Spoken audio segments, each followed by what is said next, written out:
Hello there, and welcome back. What is this place? Disconnected. Disconnected. Disconnected. Disconnected. Disconnected. Disconnected. Disconnected. Disconnected. Disconnected. Disconnected. Disconnected. Disconnected. Disconnected. Disconnected. I'm starting to feel disconnected. You have reached a number that has been disconnected.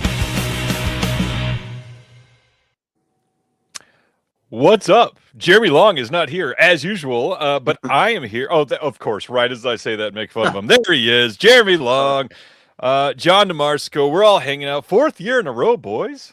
Hey-o, good to see Hello. you guys. Oh, Jeremy, sorry. I just if you're not early, you're late. read my headline. It's gonna be a long night. I was typing that. That's pretty accurate. Joke. Let's do a breakdown and just get into it real quick. John, how'd you feel about 2025 in film? Oh man, 2025. Listen, when I did my top 10 list this year, I felt like such a normie because quite literally my 3 favorite films of the year are Sinners, Marty Supreme, and One Battle After Another. It's like I know like that's everybody's favorite films, but this has been a year where I feel we got 3 stone cold classics. I mean, yeah. Sinners, I've seen it 4 times. It's, and we've avoided spoilers all day, but Letterboxd did ruin something for me. They got 16 nominations tonight, so we're going to go ahead and throw that out there right now. They broke the record.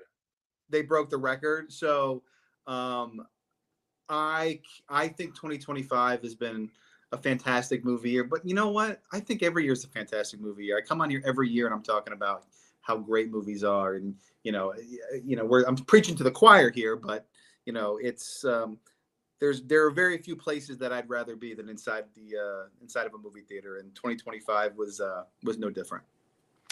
I am stoked because normally I am the one of the 3 of us that is screwed, and I saw like 12 movies from that calendar year. I saw almost 133 things in theaters in 2025, which for me is pretty great. Yeah, Ryan, I know I've enjoyed your Letterboxd this year because you're seeing stuff that I can't even get to yet. It's like, how is he watching all of this? And so, bravo! Like you probably seen more than me. No, well, maybe. I think there's a few we're probably going to talk about tonight that I've still missed. Like I still haven't seen Frankenstein. I've still missed. Is that most of the big ones? We'll see. There might be a couple more. Jeremy, what about you? 2025 as a year in film. I loved keeping up with Ryan's movie outings at his theater. I'd be like, which quintuplet feature are you doing this weekend? Hello to everybody in the chat. I enjoyed this year. I was talking to somebody the other day at work, I think. It's not, any year.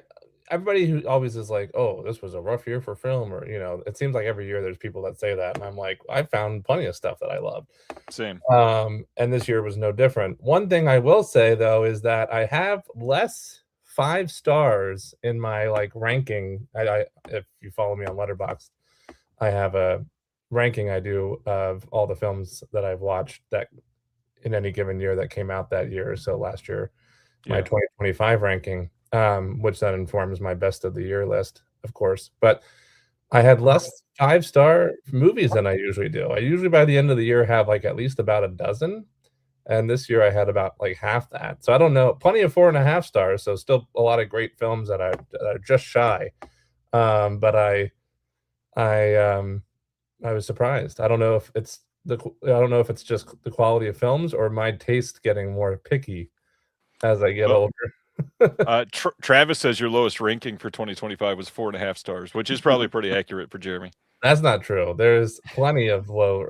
I mean, Hurry Up Tomorrow. Only 3 stars. Can I give it negative 4.5 stars? How many 2025 films did you see, Jeremy? Do you have the number overall? I do have the number overall. If you give me just 1 second, because I have my letterbox right here. The answer to that question is 271. 255. What about you, John? Do you have a number for the year? Of 2025 films, I saw 147. Dang, that is you guys are pretty close. You and Ryan. Yeah, I'm trying to pull up my list. I probably should have had that ready. So my list for 2025, which I've watched a couple more in the new year. I was up to 157, so I'm probably around 160. Not bad. Not too bad. For all of us, that we can actually give a fair judgment this year. That's pretty great. Ryan, those are rookie numbers. We got to get those numbers up. I'd say this year, but no, I'm probably going to drop dramatically everything I'm doing now. Well, let's just get right into it, guys, before everybody starts spoiling stuff. And so, sharing from the Academy page, going with whatever order. I've not checked any of this. Let's go right into it. And for everybody that does not know, these were revealed live early this morning. We wanted to do it as soon as they could, but it's a busy life for the Unfortunately, our schedules didn't link up until. So I did my best to avoid all spoilers, and I succeeded. I got rid of notifications the minute I saw the word Oscar mentioned or something from any kind of social media outlet or anything like that. Stayed off the Discords, only hopped on social media to post about this, basically. But I got one spoiler. Now, of course, I'm not changing. I'll let you know when we get to it. I'm not changing my picks at all or my predictions. That would be unfair. But I did get one spoiler from a coworker who just walked right over my desk and started, and before I had time to go, ah! Then it was too late. I had already heard one thing. How has spoilers been for you there, John? Oh, I like blocked like 20 different terms on Twitter /X. And, I was really busy today, so it was pretty easy to kind of go under the radar. Like I said, Letterboxd gave me a notification about Sinners. So I'll be predicting that in every category. But no, I'm excited. I wait all year for this. I watch all of the, the precursors, and I'm really into this. This is a celebration of movies. And it's like, as I get older, I almost feel as if the Oscars are more representative of my taste. I mean, last year with Nora winning, it's like, I think we're at the age now where like, we're being represented almost. This year it's it's going to be Sinners and Paul Thomas Anderson film. Like the movie, like some of my favorite movies of the year are going to be on the Best Picture list. So that's exciting. I would agree with that. Yeah, I would. I mean, if my predictions are at all close to accurate, which I like to think they usually are, we're in store for some pretty great genre picks and other things that are against the norm of the Oscars for the longest time, getting nominated this year, which is a great thing. I'd curse Letterboxd for spoiling the number of notifications there for John, but I do kind of want to praise Letterboxd for announcing our exclusive press release this morning for a tenor releasing in Stolen Kingdom. So check that out. You've all heard that story hopefully by now, but let's get back to the story at hand. So actor in a leading role. Let's start with John. John, what are we thinking for this? What are we doing? Are we doing our guesses first or our list? Let's do guesses first. Okay, guesses. Lead actor. I have Timmy, Leo, Michael B, Wagner Moura, and Ethan Hawke. I am identical on that list. I have almost identical. I have 4 out of the 5. I was gonna go with Ethan Hawke because, quite honestly, I would like it to be Ethan Hawke. He blew me away in Blue Moon. But I was flip-flopping back and forth for the longest time, and then I thought, you know what? I think a certain movie is going to be in the Best Picture category, and usually that goes hand in hand with at least a couple other nominations in other categories. So I ended up going with the 6th pick in most people's list after Ethan Hawke, which is Jacob Elordi for Frankenstein. Got it. Ooh, wait, Jacob Elordi, isn't he supporting? I thought he would have been supporting. Oh, is he supporting? Oh, I have him in both lists. Jeremy just played the long game. All right, let's check these out. So we've got Timmy, no surprise there. Let me zoom in some. This is ridiculous. Timmy, Leo, Ethan Hawke for Blue Moon, Michael B. Jordan, and Wagner Moura. Any shocks there? Like I honestly, I'm kind of surprised they gave some attention to Blue Moon. I like that they did. I was going back and forth between Ethan Hawke and Jesse Plemons for Begonia. Same. So listen, if you're gonna award anybody in that movie, Blue Moon, it's obviously Ethan Hawke. I mean, it's Yeah. a transformation. It's very Oscar baity. Wasn't probably my favorite movie of the year, but the performance was definitely worthy. I loved throughout that entire film how much he did not look like Ethan Hawke, and then near the end of the movie, he puts on a hat, and I went, "Oh, it's Ethan Hawke." Exactly. I watched an interview with him, and someone was like, you know, you've never had to be ugly before. You've been Ethan Hawke your whole life, and like, what was it like to be like, you know, somebody that's like 5'2" and like balding, you know? Yeah.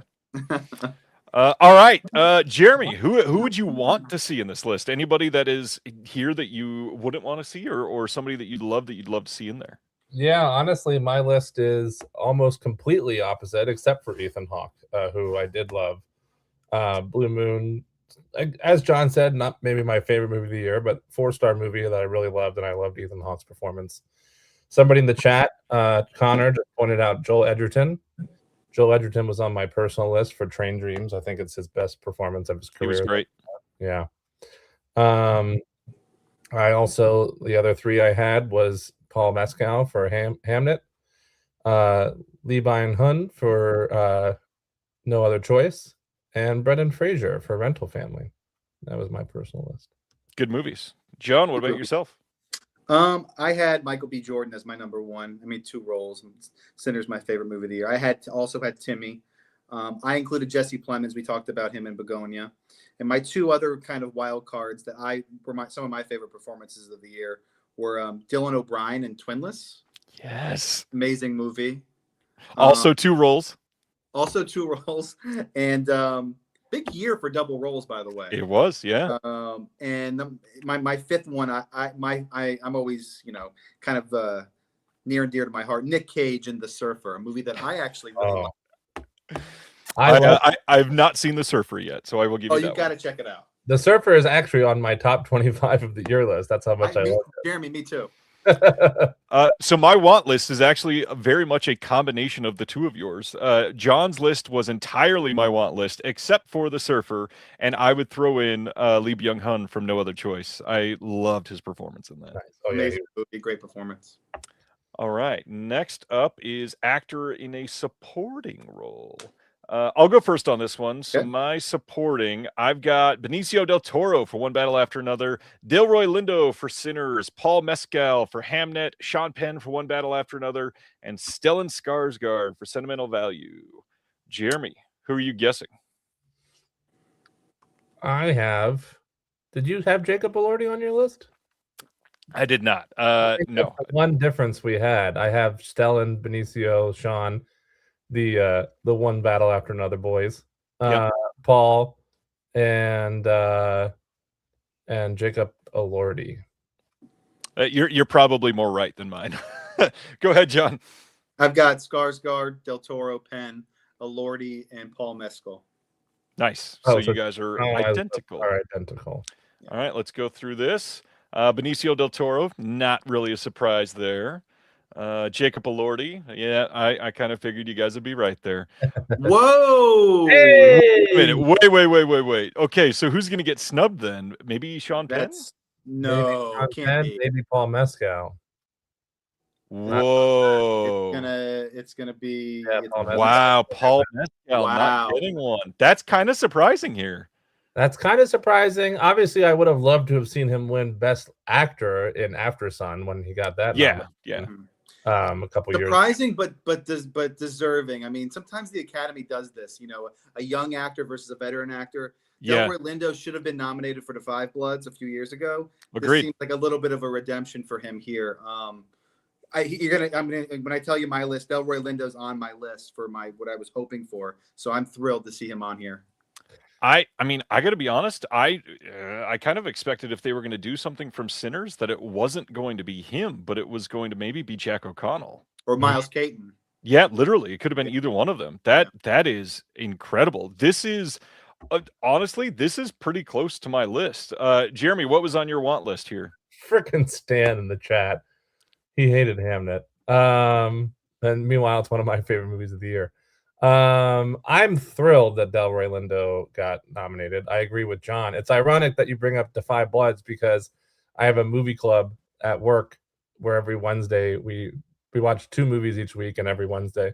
Anyways, it's too much to explain, but one of the things is we pick a genre, and then everybody in the group picks a movie from that genre, and it just so happens we're on war movies right now, and we literally just watched Da 5 Bloods, which was my first time watching it since its release in 2020. Nice.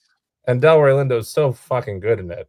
Yeah. And I am flabbergasted to this day that he wasn't nominated for that. And I was really hoping he was going to get nominated for Sinners. And so I'm really thrilled to see that. He's on my personal list, as well as Stellan Skarsgård, Paul Mescal, Benicio del Toro. So some of the same people that did get nominated.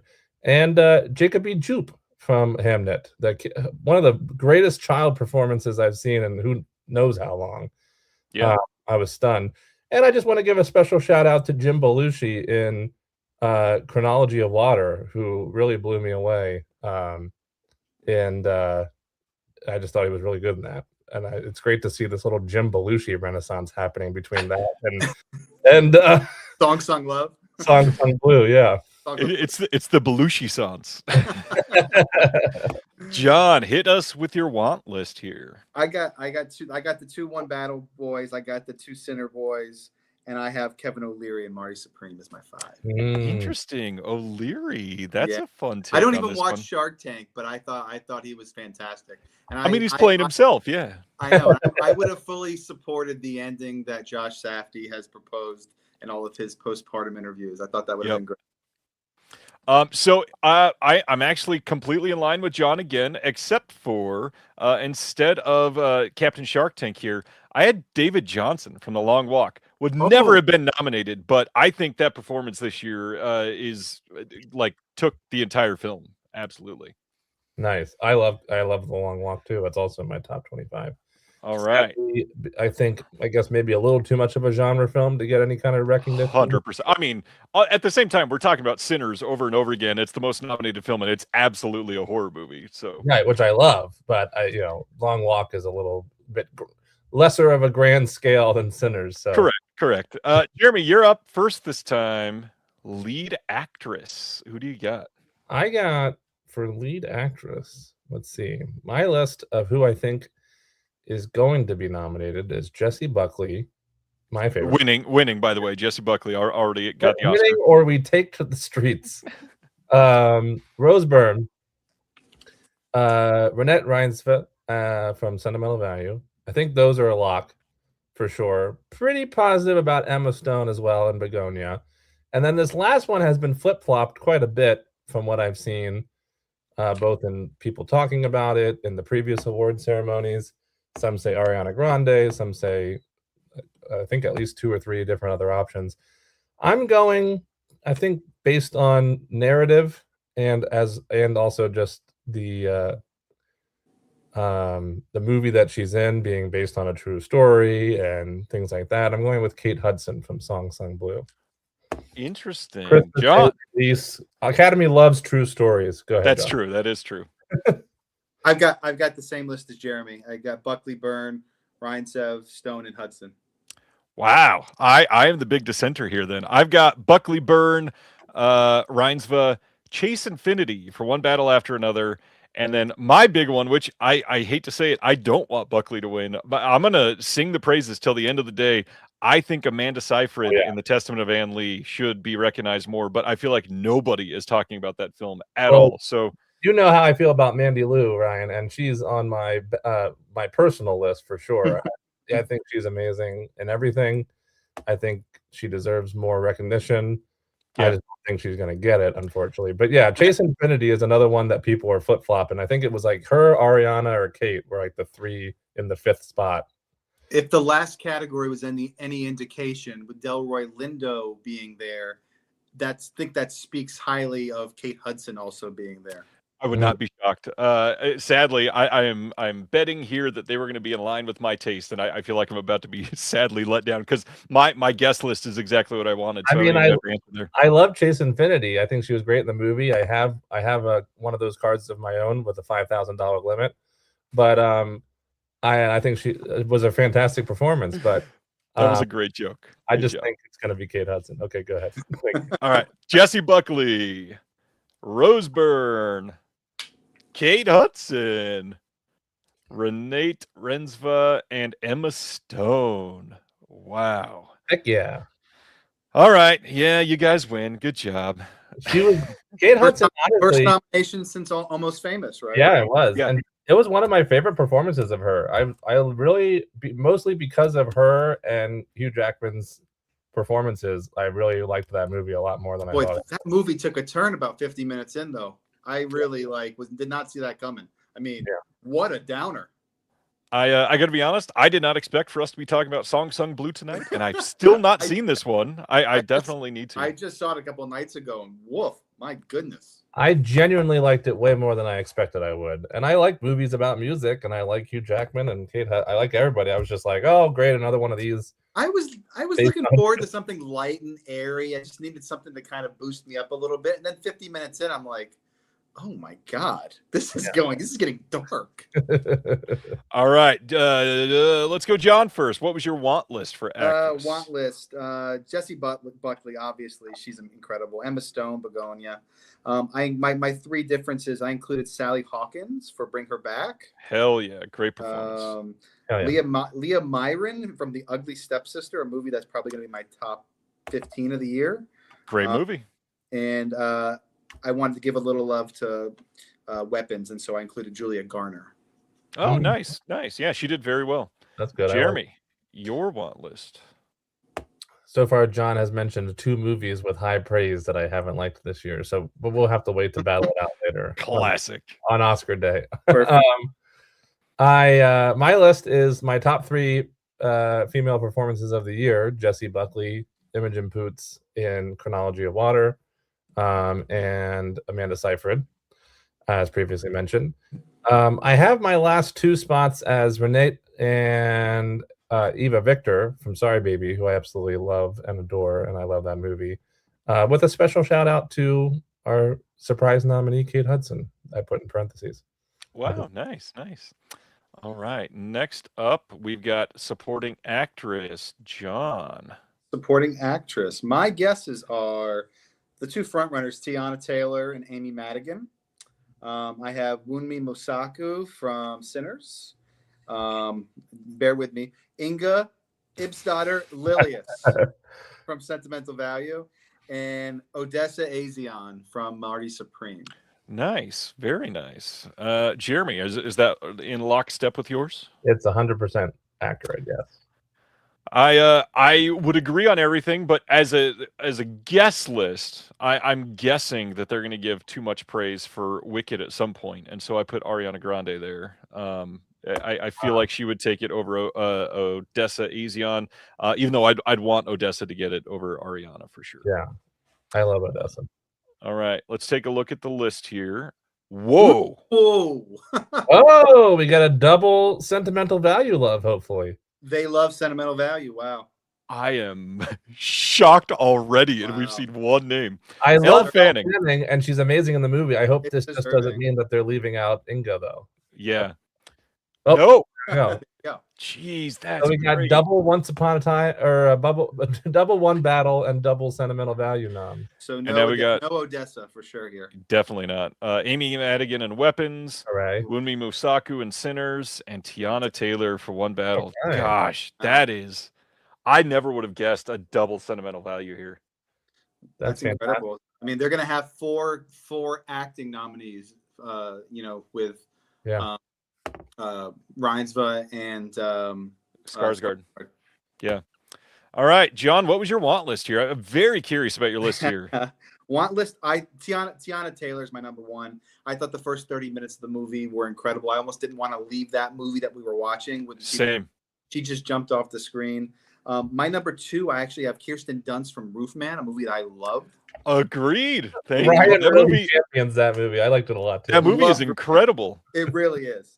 Haley Steinfeld Sinners. The image of her with the eyes and the blood after she takes out one of the Michael B's. It's the most stirring image of the year for me in movies.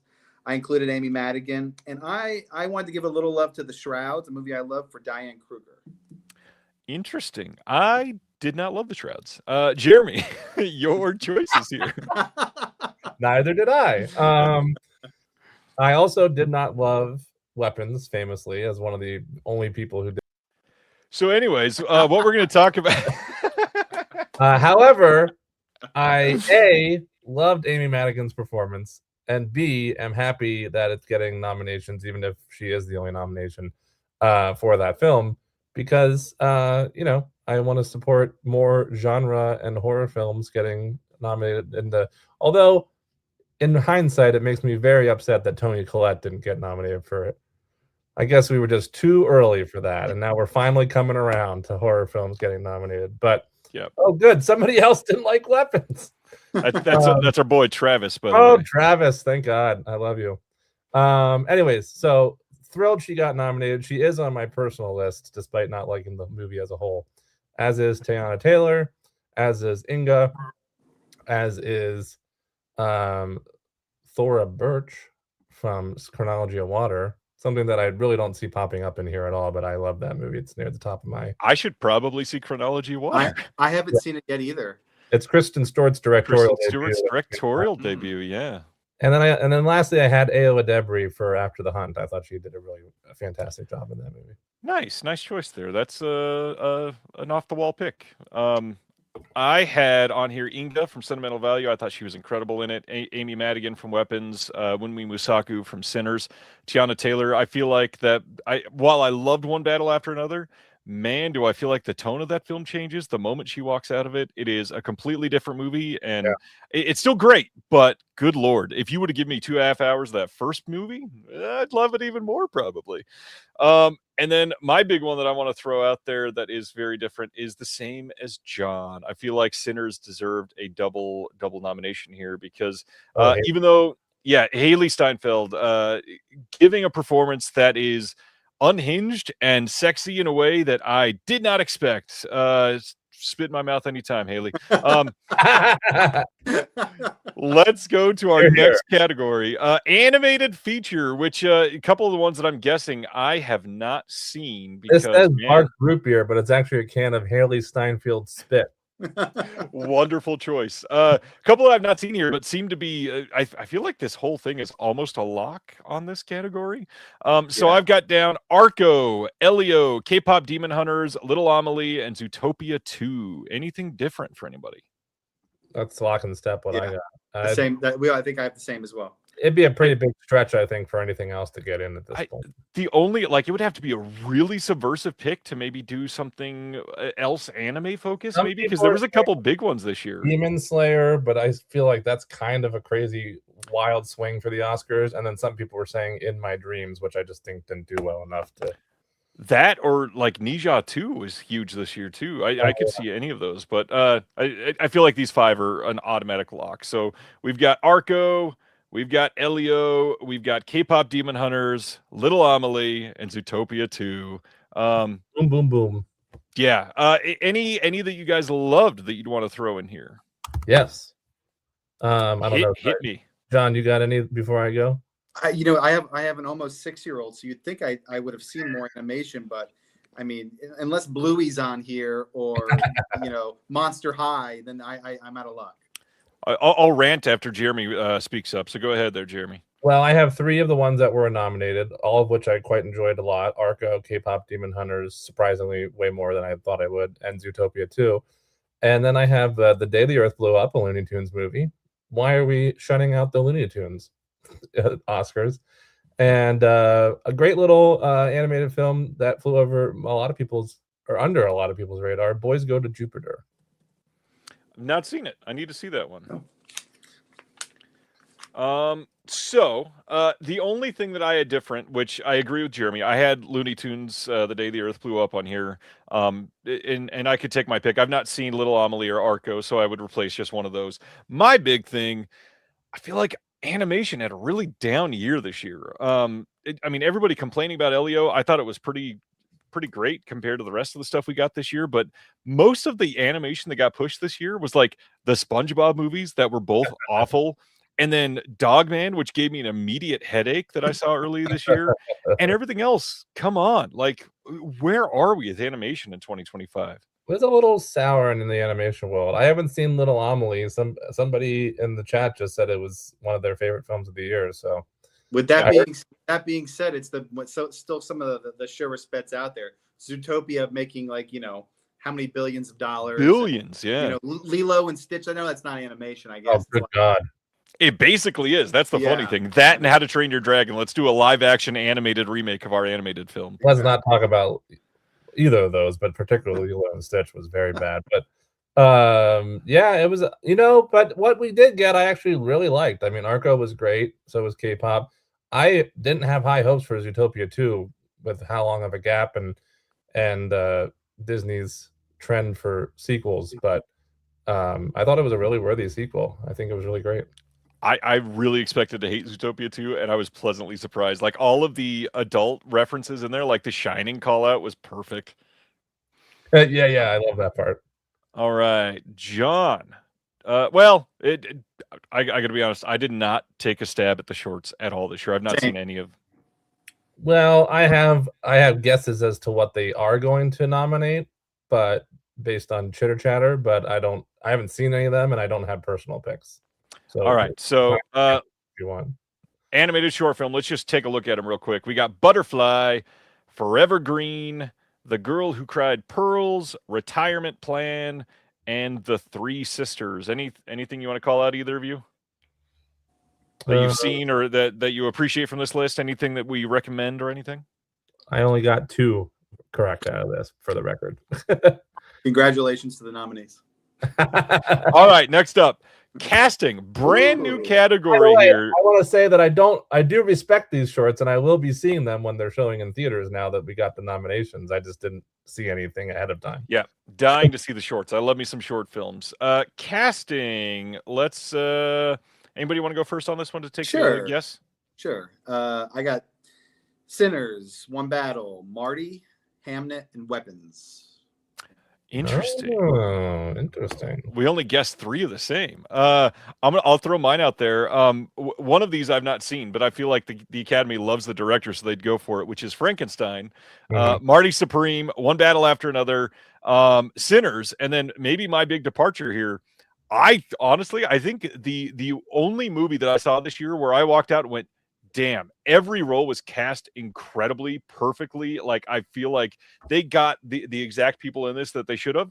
The Secret Agent. And they're not even like professional actors. They got all kinds of random people in this, and it was cast beautifully. Mm-hmm. I do expect we'll see some Secret Agent love later. I don't have it in my picks, and I could be surprised. But I have One Battle After Another, Sinners, Marty Supreme, Hamnet, Lock and Lock with John, until Sentimental Value, which judging by that double nom, I could be right. We'll see. Yeah, four acting noms. That would not be surprising. All right, here we go. So casting, we've got Hamnet. I'm immediately wrong. Thanks. Marty Supreme. There we go. One Battle. There we go. Secret Agent. You're right there. You were immediately wrong, but your left field guess was right. Wow. And Sinners. Gosh, that honestly, great job to Secret Agent getting in there. That's a bit of a coup. It's interesting category. Like you said, 4 nominees for Sentimental Value. Yet the casting, maybe they were just no-brainers, I guess. I don't know. Interesting. It is interesting. I wonder what exactly the criteria is for this category. I'm not actually, being a new category, I'm not as familiar. We'll figure that out in about 8 years, I guess. 8 years of data. I need to see Secret Agent. Everybody's raving about it. It's literally one of the few certainly big films from last year that I have yet to watch. How'd you feel about Secret Agent, John? I haven't gotten to it yet.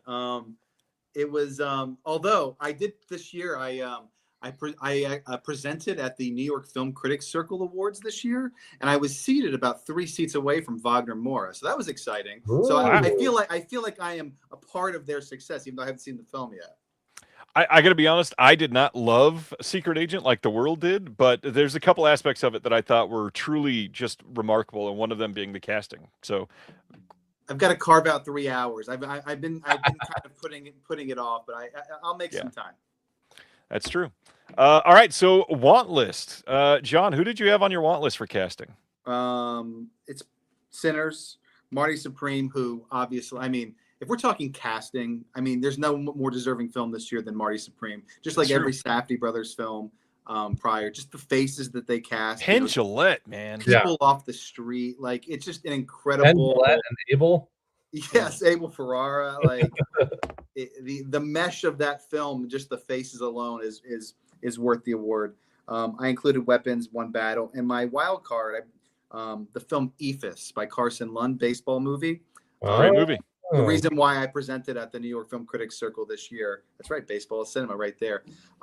He had to cast 2 baseball teams, which I thought was really impressive, the way that he mixed the personalities and the body types and everything, all of that. I thought it was brilliant casting.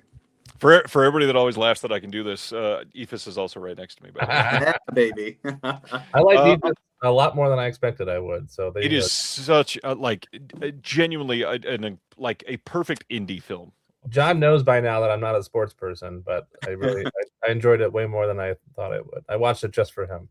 It's a good hang. It's a really good hang. It truly is. So my list, I've got, funny enough, almost the exact list here. I've got Sinners, Secret Agent, One Battle, Marty Supreme, and then they would never nominate it, but I felt like I knew everybody. I had to go with The Long Walk again, man. Everybody in that film was like their role specifically, and then the balls to make Judy Greer do what she did in that film. Just a great movie. Yeah. All right, Jeremy, who's your wants here? I had the same 4 that you had that are also the same 4 nominated: One Battle, Sinners, Marty Supreme, Hamnet. And I went with my 5th pick, a different Stephen King movie, Life of Chuck, which I thought was a great ensemble cast. Good choice. Movie. And one of my favorite movies of the year. In fact, my favorite movie of the year. Go on. Wow. That's big praise. Cinematography, Jeremy, what are your guesses here? I got to keep scrolling up and down on my little notes app. Same. For some reason, instead of putting my guesses right underneath the. Okay. Cinematography. I have what I believe to be pretty much a lock, all 5. Whoa. I'd be quite surprised if any of these were different. Is Sinners, One Battle After Another, Train Dreams, which I hope wins because absolutely gorgeous, Frankenstein, and Hamnet. Interesting. I have everything the same as you, except instead of Hamnet, I've got Marty Supreme. Ryan, we're on the same page. Okay, could be an upset.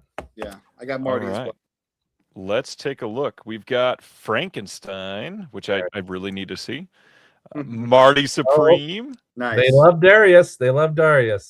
One Battle After Another, Sinners, and Train Dreams. Nice. We got some Train Dreams love finally. Train Dreams, genuinely beautiful to look at, by the way.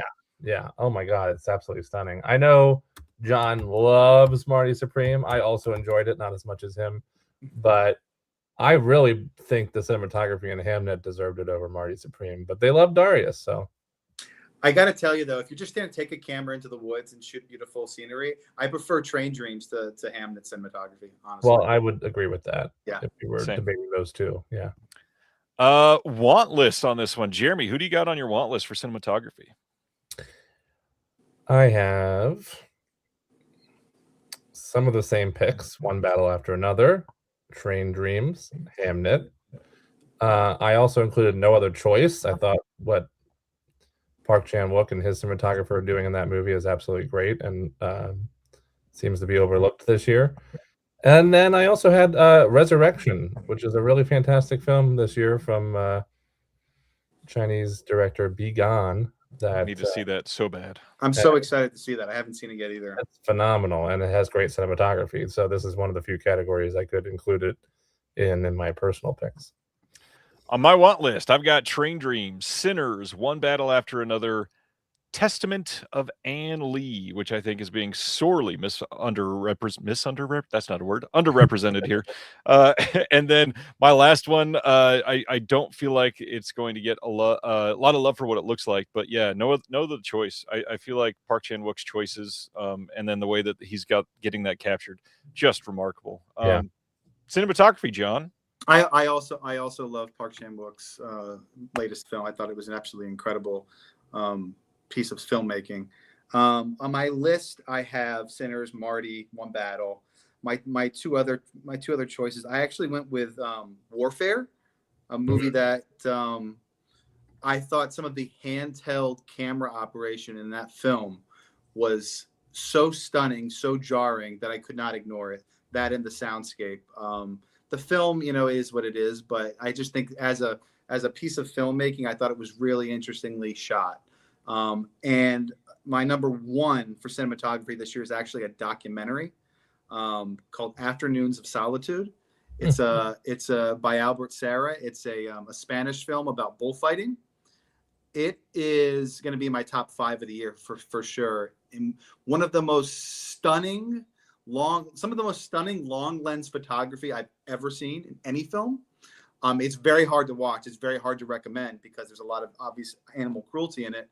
But the way that it's captured is, as a live sports director, to see that the way that the bullfights were captured is as inspiring as anything I've seen in a decade. What's the title of this one? Called Afternoons of Solitude. Huh. I need to see this one. I don't even know that I've heard that one. That's interesting. Well, now we know what's going to be one of John's picks for best documentary. Hopefully. All right. Next up, costume design. I feel like this is going to be a fun one this year.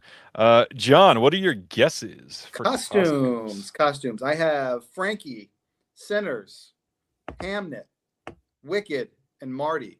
We're all on a first name basis, by the way.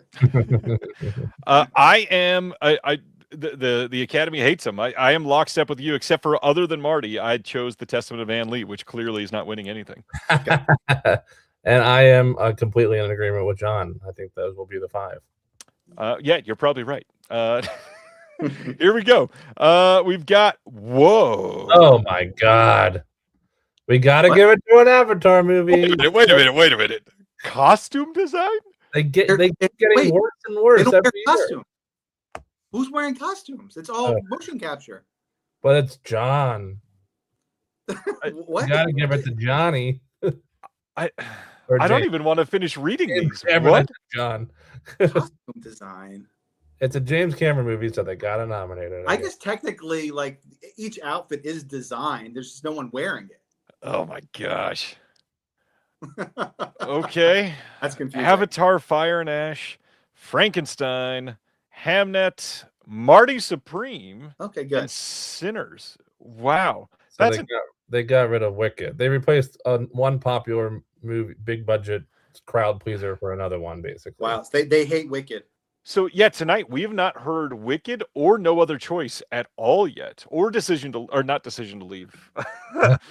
Jafar Panahi's film. Oh, it was just an accident. It was just an accident. I keep getting the titles mixed up. From Testament of Anne Lee, as you pointed out. Yeah, yikes. That is crazy. I know there's some people that love these Avatar movies. I'm in the Beyond Fest Discord on my end for out here in Los Angeles, and there seems to be a lot of people in there that loved it over the holidays. I just think they are unbelievably generic and keep getting worse and worse each new one that comes out. So I don't know why that was nominated for costume design of all things, but I'll keep as long as they keep putting them out, I'll keep giving them 3.5 stars, and I'll go on that roller coaster ride every whatever. Same. Whatever. He can 100%. make them.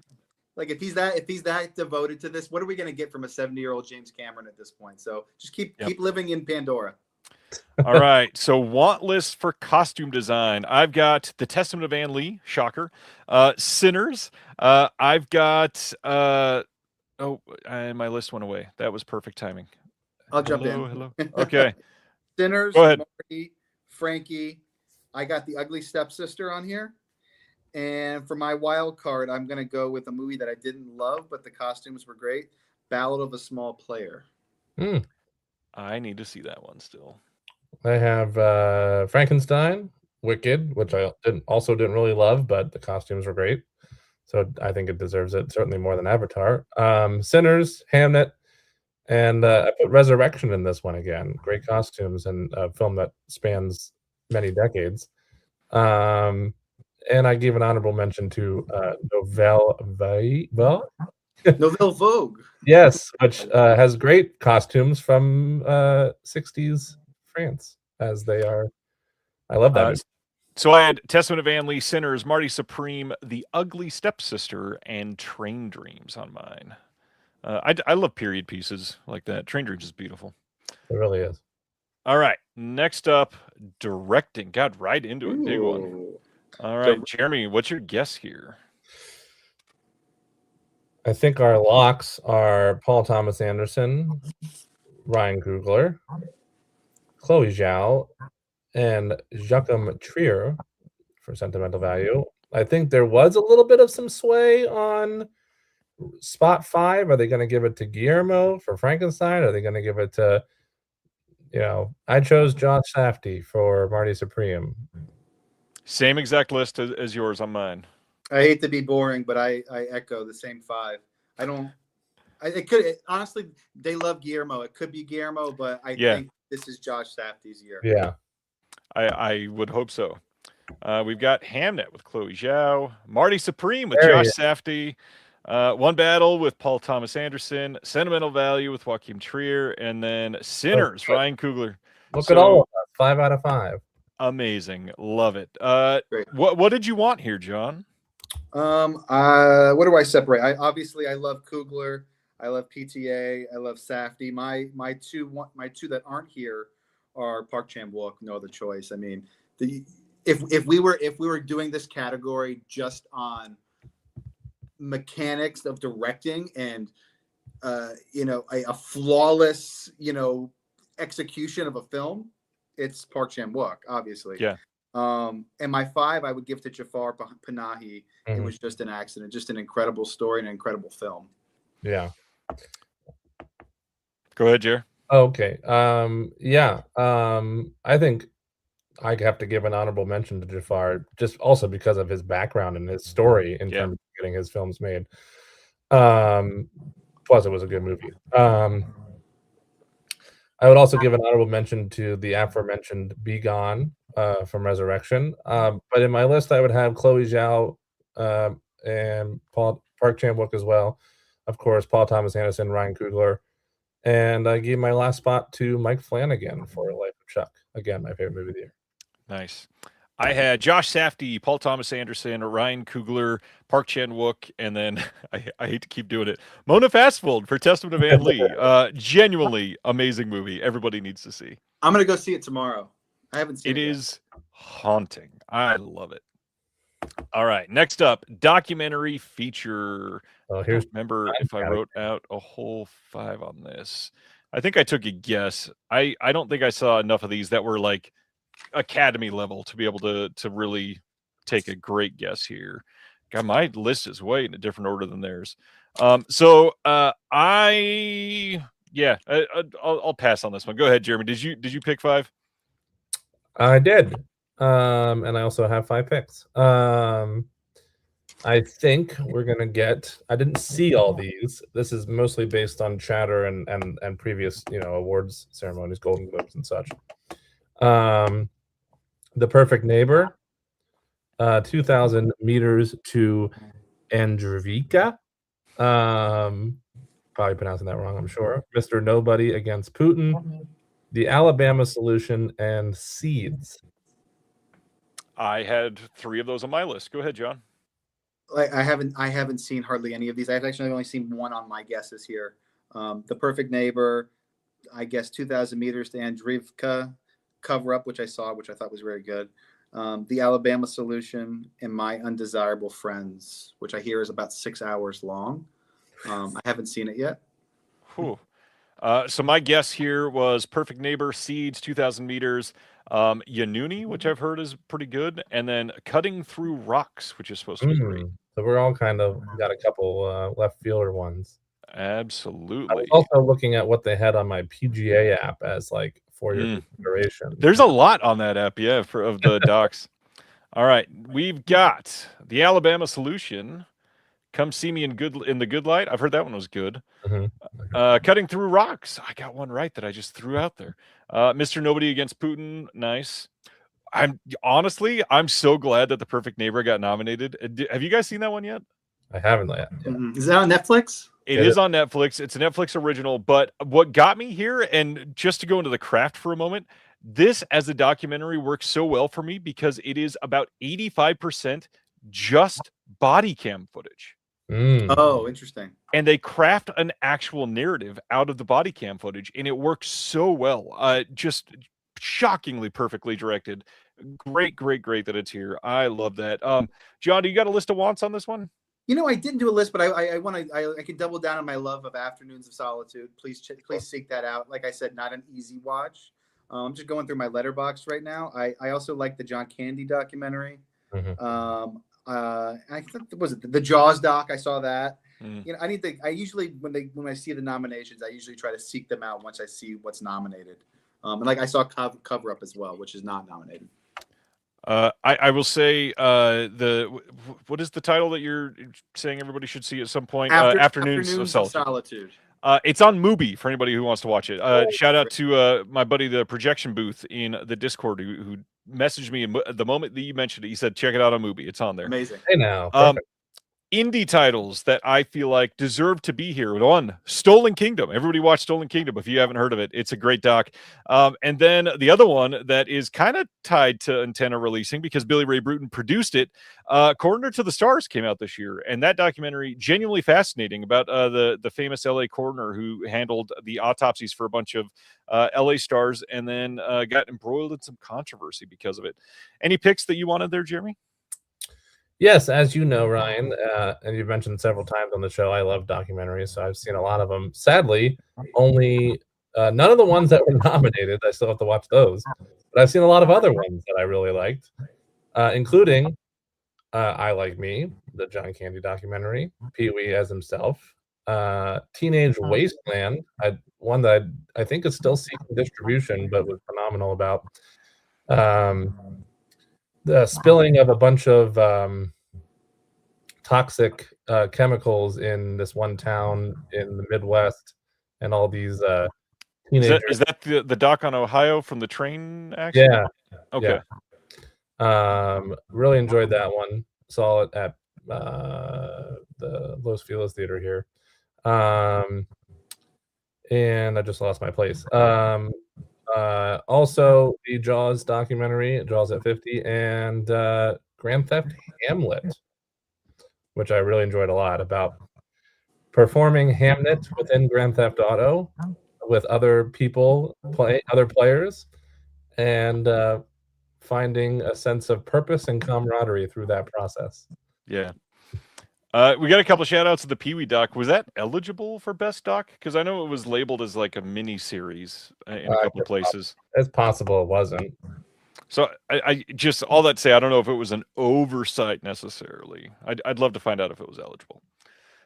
So next up, documentary short. Did anybody go crazy on this one? I have picks that I haven't seen. You want to shout them out to see how right you are?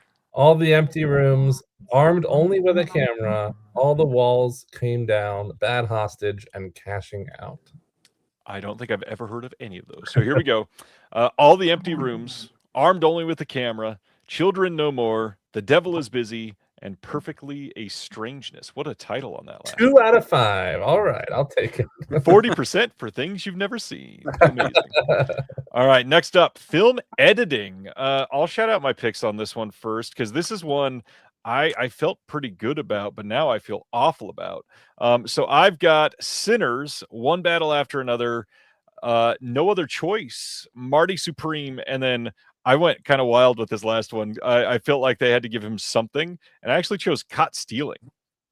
Heck yeah. I feel like the editing in that movie was great. I really loved that movie, actually. Good call. John, what are you picking here? I guessed One Battle, Marty, Sinners, F1, and Sentimental Value. Okay. Yes, I also have F1, thinking they love racing movies. Certainly going to get nominated in the sound category and stuff. Although it did have good editing, I think it very well could be here. I also had the 3 you both agreed on: Marty Supreme, Sinners, and One Battle After Another. And then I put Hamnet as my 5th pick. Interesting. All right, here we go. F1, immediately wrong. Thanks, guys. Marty Supreme. No Hamnet. One Battle After Another, Sentimental Value. Nice. And Sinners. All right. They love that movie. They love that movie. I was about to say they love like 3 or 4 movies a lot Yeah. this year. Yeah, and you know what? Hamnet seems to be underperforming so far. Besides Chloe Zhao, Jesse Chloe Buckley. and Jesse. Yeah. Yeah, it's interesting. John, I know that you pay attention to editing a lot. Yeah. What is your want list here? I mean, number one is obviously No Other Choice. I mean, Yeah. the film editing in all of his films, the way Same. he transitions, and Mind-boggling. such a unique point. It should have been a win immediately. Absolutely, and every time he comes out of the movie, honestly. Yeah. Sinners, the movie Twinless. I know I brought it up before with Dylan O'Brien, but it has some of the best split screen Yes. usage that I've seen in a long time. It's like almost watching a De Palma movie with the amount of split screens that he uses in that movie. Marty Supreme, and I included 28 Years Later just for Danny Boyle's kind of new age and the Danny Boyle-ness of the movie. The editing is interesting. So I had No Other Choice should win immediately, even though it wasn't nominated. Sinners, One Battle After Another, Marty Supreme, and then my big one, Caught Stealing. I genuinely wanted to see that one nominated here and winning, or not winning, but going up against the big guys. That's a fun one, Ryan. That's a good call. Jeremy.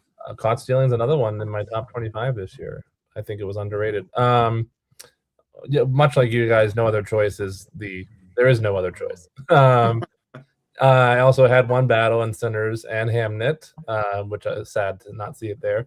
My fifth slot went to Chronology of Water, another one that is not that I keep speaking of, but I loved it and it's not getting mentioned at all. I know the wide release was earlier this year, but there was a limited release at the end of last year for it to be considered, and obviously it's not being considered at all. I also give a special shout out to Life of Chuck in that category. There's a lot of really fun quick cut scenes that I thought was good editing. Nice. And once again, John's talked about Twinless so far. It's one of my favorite movies of the year. Not only Dylan O'Brien and the editing you call out, James Sweeney to direct and write and basically star in that film, because it's really two main stars. Just an incredible out of nowhere film. If you have not seen Twinless, 100% get on that right now. Great movie. My top 15 of the year. You still haven't seen it? No, I didn't. Or did you hate it? Well, okay, you can just. I don't understand it. It's like a genuinely incredible indie. All right, international feature. You don't want to hear what Kaya thinks of it. That's why she's not on the stream. Hi, Kaya. Jeremy, what are your picks for international? Oh boy, let's see. Where is this at in my list? Here we are. I have Sentimental Value, The Secret Agent, even though I haven't seen it yet. It was just an accident. Surat and No Other Choice. I think this is pretty much a lock. That is my exact list. You said Secret Agent, Sentimental Value. It was just an accident. No Other Choice, and Surat, right? Correct. Yes. That's what I have too. Amazing. Glad we are in sync here. We've got The Secret Agent from Brazil. It Was Just an Accident from France. Sentimental Value from Norway. Surat from Spain. And I heard of this movie, but I haven't. They shut out Park Chan-wook. They didn't. Why? How do you do that? They didn't give money. How? Out of any of these nominees, no offense to those nominees, I loved all these movies that I've seen. But how do you get rid of Park Chan-wook in the? How? They really don't like him. They really don't. That's absurd. That is offensive to me, actually. Park Chan-wook's in like my top 5 directors of all time. That's crazy. Was Decision to Leave there a few years ago? I wonder if it I was. don't remember. I don't know.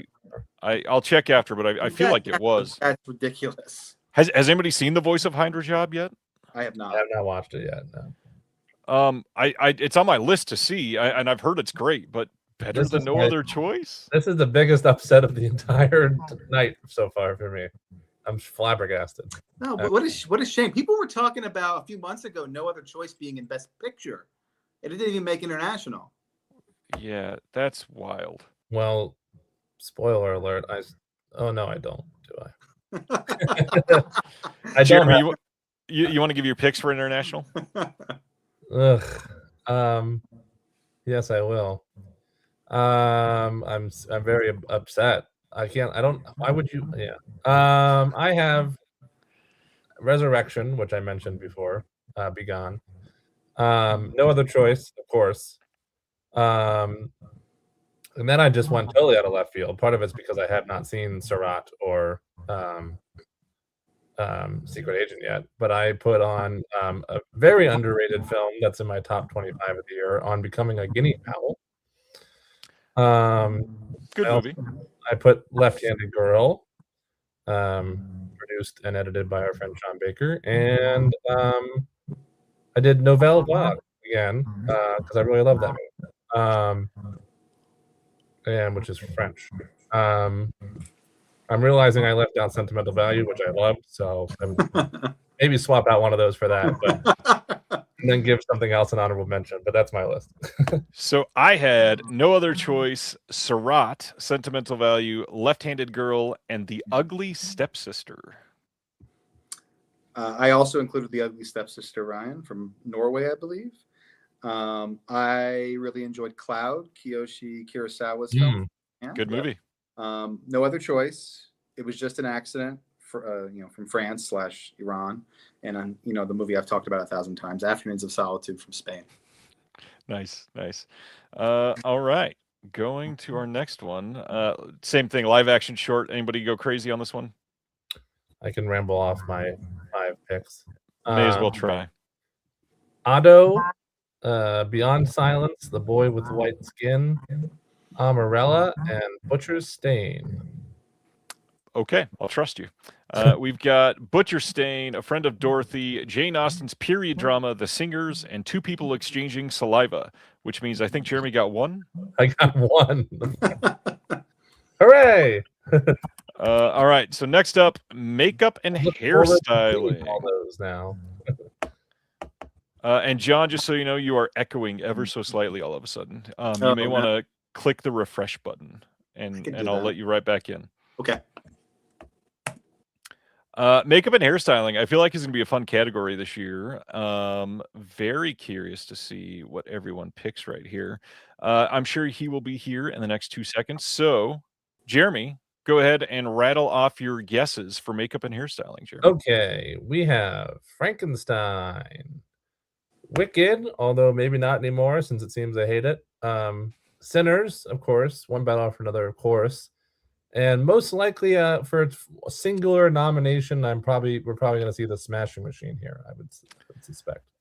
I would agree that you are correct. So I've got Frankenstein, Sinners, Smashing Machine, The Ugly Stepsister, and Marty Supreme. I've got Frankie, Sinners, Wicked, One Battle, Smashing Machine. One Battle, interesting. All right. Okay, so John and I are the same, I believe. Let's take a look. Frankenstein. I don't know what this is. Kokuo? Am I don't know what that that is either. Can we do a side tab and look this up quick? Yeah, hold on. What? I've never heard of this, and that's weird for me as I see everything. So Kokuo from this year is directed by Songya Lee. Nagasaki, 1964, following the death of his Yakuza father. I mean, everybody on my friends list that has seen it loves it. That's I mean, that looks beautiful. I agree. Okay. Interesting. Alrighty, I'll have to check it out. How have I not heard of Kokuo? What is that? All right, next up, Sinners. Yes. The Smashing Machine. Like we said, this is probably the one thing. And The Ugly Stepsister. Holy shit. Well, holy shit. That's amazing. It's a win for, not a win for me personally, but it's a win for genre and horror films being nominated. That's amazing. So I'm very pleased about that. Wow. That was my number one on my want list. So I'm thrilled to see that there. I did not think in a million years the Academy would nominate a movie like that for makeup and hairstyling. Hell. That's amazing. I'm kind of speechless. Look at this list. You got 3 horror movies on there. That's true. The Academy is really opening up. I mean, normally it is. Who knows? Kokuo might be horror. I don't know. Yeah, it's true. Normally it's all just the Smashing Machine type stuff, like true stories or crowd pleasers, and yeah, we got at least 3 horror genre films in here, which is great. Very Yeah, cool. this is crazy. That's This a is great one. shocking category. That's amazing. John, what are your wants on makeup? Like I said, my number 1 was Ugly Stepsister. I thought that was incredible. I have Sinners. I have Bring Her Back. I actually have The Smashing Machine, a movie that I actually liked. I know not many people are big fans of that movie. I think it's a little underrated. I think people are missing a little bit of that movie. And my number 5, I have The Toxic Avenger. Nice. Very kind of shocking pick there. What you got here, Jeremy? I have Resurrection, Frankenstein, Wicked, Sinners, and The Smashing Machine. But I'd like to give an honorable shout out to Toxic Avenger as well. Hell yeah. Nice. I've got Sinners, Marty Supreme, Begonia, The Ugly Stepsister, and maybe one of the weird choices for me on this one. I actually like it in Hamnet. I think they did a good job with this one. Mhm. All right. Next category. Original score. Another one that's extra important to a couple of us. John, tell us about original score. What do you got your guesses? My guesses for this one are Sinners, One Battle, Marty Supreme, Frankie, and Hamnet. Yeah. That's a play-by-play of mine as well. Mine is slightly different. I've got Frankenstein, Hamnet, One Battle After Another, Sinners, and then my shock here, I guess, Surratt. I know you guys haven't seen it yet. Wait, did you say you've not seen Surratt? Mm-hmm. Okay. I actually really liked this one. Surratt. It's big on sound and music, so I'm hoping that it would be here. We've got Begonia. I like the choice, but that is surprising. It's a good choice. Frankenstein, Hamnet, One Battle, and Sinners. Thank we got rid of Marty off of Ian John's list. How do you not have Marty Supreme in there? Take out Frankenstein. I mean, what a bummer. One of the best scores of the year. All right, so what are your picks here, John? I've got Marty, I've got Sinners, I've got One Battle. Those are 3 amazing scores. I also included Black Bag, which had a very cool jazzy score. Random shout out, nice. I like that. I'm here for it. And I wrote down A House of Dynamite, a movie that didn't really work, but I really enjoyed the score. Sweet. Jeremy, what were your wants here? I have Resurrection yet again. Hamnet, Train Dreams. I really love the sweeping score in Train Dreams. Sinners, of course, One Battle After Another, of course, and then gave an honorable shout out to Life of Chuck. So I've got Sinners, Testament of Ann Lee, Marty Supreme, One Battle, and The Life of Chuck. I actually really liked it in The Life of Chuck. Fun score. I did too. All right. Next up, original song. Perfect to go right after that. I don't even remember everything that was eligible this year, so all I put on here was I Lied to You from Sinners, The Girl in the Bubble from Wicked, and then Golden from K-Pop Demon Hunters. Yes. Those John. 3, for sure. Yeah, I got Golden, I Lied to You, Sinners, Diane Warren, Train Dreams, and Girl in the Bubble, Wicked, which would probably be their only nomination. Yep. I have the same list as John, actually. They always do Diane Warren, so without a doubt. And touche. And then Train Dreams is the last one, which I love. That'd be my pick. Nice. Nick Cave. Good old Nick Cave. So our nominees are Dear Me from Diane Warren. Every single time. It's a given. Yeah. Golden from K-Pop Demon Hunters. I Lied to You from Sinners. Sweet Dreams of Joy from Viva Verdi. I don't know what the hell that is. Okay. I don't know what that is. And then Train Dreams from Train Dreams. Oh, so they really don't like Wicked. That's what they got rid of. Wow. So Wicked is not getting anything tonight, probably. They really do not, which is, again, fine by me. I didn't really love it either, but it's surprising to see the lack of nominations for Wicked, actually. Listen, they that and no celebrated other it last choice. year. How many nominations did it have last year? 10? I don't know. Something like that. Including Yeah. both actresses. And then I guess, are they just, Is it just fatigue? They don't want to nominate the same movie twice, technically, as a sequel 2 years in a row, maybe? The first half of that Broadway show is so much better than the second half. It was a little silly to split the thing up. The first movie is a lot better than the second movie as well. Yeah. I was pleasantly surprised by the first one, and I really didn't like the second one. So I agree with you. All right, that is interesting. Anybody that any that you wanted to shout out that was not listed that you wanted? I love the other Sinners song that was up for it, the one that plays over the coda at the end. Yeah, agreed. I Saw the Sun. I think I've listened to that a dozen times. That post credit scene elevates that movie so much, and that song's a big part of it. I think Sinners is only the third film where after walking out of the theater, I was already pulling up the score or the soundtrack on a streaming app to be able to play it on the way home. That Batman from a couple years ago, and I can't even remember what the third one was now. Jeremy, any that you want to shout out? I had, of course, I Lied to You and Golden. I liked K-pop Demon Hunters more than I suspected, and I find that song quite catchy. Train Dreams, of course, like I said, was my pick. And something that I was really hoping to see here, because in a year where we had a movie entirely of original music, we had nothing from The Ballad of Wallace Island. So I picked Oh, yeah. I heard that was great. That was good. Bummer to me to not see them reflected. I also have to use the bathroom real quick. I'll be right back.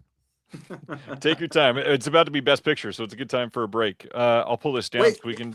So we haven't done either screenplay, production designs, or sound yet, or visual effects. Yeah, sound. I let's talk about that for a moment, because we have not done sound yet. Okay.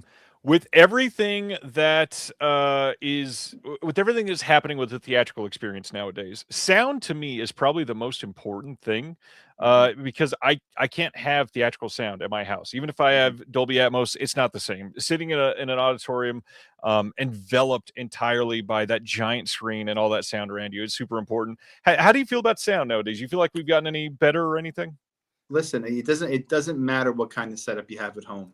You know, when you walk into a Dolby Atmos theater or one of the AMC Primes, I forget what they call it, where there's a subwoofer literally in the seat.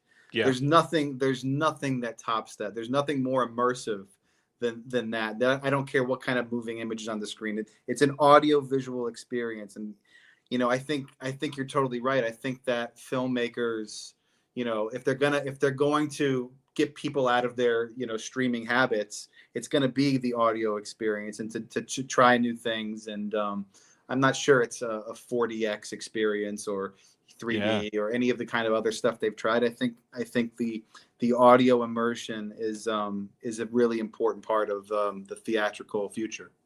100%. I mean, there's so many things, like even smaller films are treating it as much more important. And one that you and I both have talked about before quite a bit, Talk to Me. I think one of the best parts of that movie is I don't know what you call the ether or whatever in that one scene, but like the surrounding of the voices is, to me, the most haunting part of that whole film. Yeah, it's like the audio stage. It's so three-dimensional. Like, you know, you hear a whisper over your shoulder, and then there's one in the corner, and it's you don't always get that experience in the loud moments.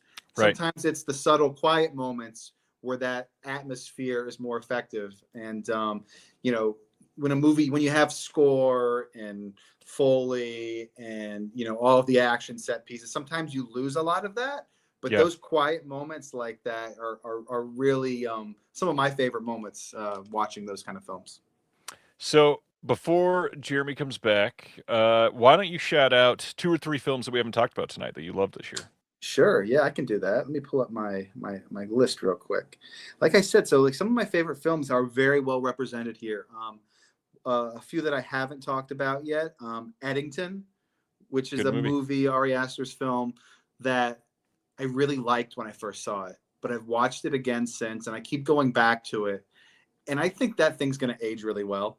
Agreed. I think it's an important film. I think it's a fun film.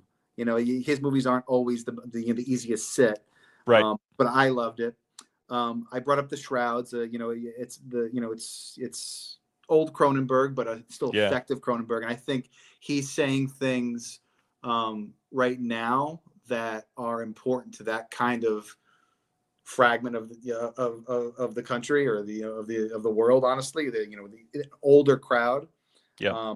A movie that a lot of people did not like that I saw early on this year, and I was like, that's going to be in my top 10 of the year, was Mickey 17. I know that got a lot of hate.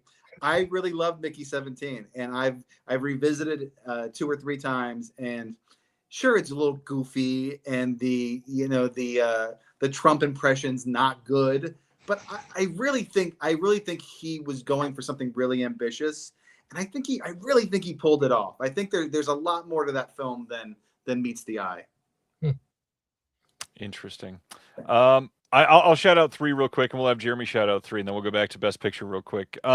A bunch of ones that John has talked about tonight I've loved too, so I'm not overlooking those by all means. I just want to shout out other ones. I thought Eternity was shockingly good this year. The A24 film, I feel like it's much more emotionally poignant than I expected out of that movie. Anniversary, I loved from this year. Did you see that one, John? I haven't seen that one yet. I saw that you gave that a good rating, and I immediately put it on my watch list. I'm going to get to it eventually. It looks great. It is just incredibly well done. I love that movie. And then one that Jeremy and I saw together that I don't even know has gotten distribution yet, that we saw at Sundance last year.